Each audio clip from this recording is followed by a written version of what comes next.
Support me. ജീവിത വിജയത്തിലും ലക്ഷ്യത്തിലും എത്തിയിരിക്കുന്ന പകുതിയിലധികം മനുഷ്യരും സമൂഹത്തിൻ്റെയോ കുടുംബത്തിൻ്റെയോ സപ്പോർട്ടില്ലാത്തവരാണ്. ചുറ്റിലും ഒന്ന് ശ്രദ്ധിച്ചാൽ നമുക്കത് മനസ്സിലാകും. വഴിയരികിൽ നിൽക്കുന്ന പടുകൂറ്റൻ വൃക്ഷങ്ങളൊക്കെ തന്നെയും ആരും വെള്ളവും വളവും കൊടുത്തിട്ട് വളർന്നു വന്നവയല്ല, സ്വന്തം വേരിനാൽ വെള്ളവും വളവും ആർജിച്ചെടുത്തവയാണ്.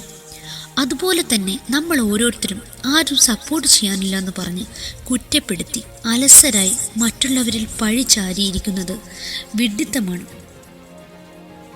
ഒരുപക്ഷെ ഞാൻ നേരത്തെ പറഞ്ഞ ആ വൃക്ഷത്തെ നമ്മുടെ വീടിൻ്റെ മുറ്റത്ത് കൊണ്ടുവന്ന് വെള്ളവും വളവും ഒക്കെ നൽകി വളർത്തിയാൽ അത് വലിയ വൃക്ഷമായി കൊള്ളണമെന്നില്ല. ഒരുപാട് തടസ്സങ്ങൾ വേണം എന്നാണ് ഞാൻ പറയുന്നത്. തടസ്സങ്ങൾ ഓപ്പർച്യൂണിറ്റികളാക്കി മാറ്റാൻ കഴിയണം. ഒരു അസ്ത്രത്തെ തന്നെ എത്രത്തോളം പിറകോട്ട് വലിക്കുന്നു അത് അത്രത്തോളം ശക്തിയായി മുന്നോട്ട് കുതിക്കുന്നതായി കാണാം. അതുപോലെ തന്നെ ഒരു പമ്പരം എത്രത്തോളം ശക്തിയായി കറക്കുന്നു അത് അത്രത്തോളം അതിൻ്റെ കറങ്ങുന്നതിൻ്റെ ആക്കം കൂട്ടുന്നതായി കാണാം.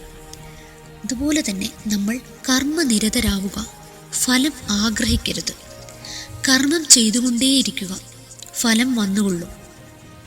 സ്വന്തം അഭിനിവേശവും ഇച്ഛാശക്തിയും കർമ്മവും തടുക്കാൻ ഈ ലോകത്തിലെ ഒരു ശക്തിക്കുമാവില്ല.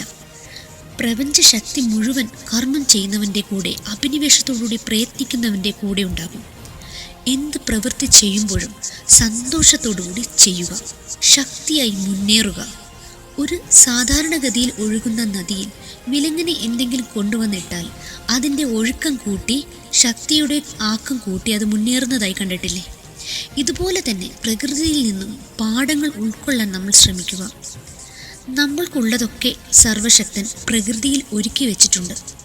അതിലെപ്പോഴും നമ്മൾ നന്ദിയുള്ളവരായി തീരുക.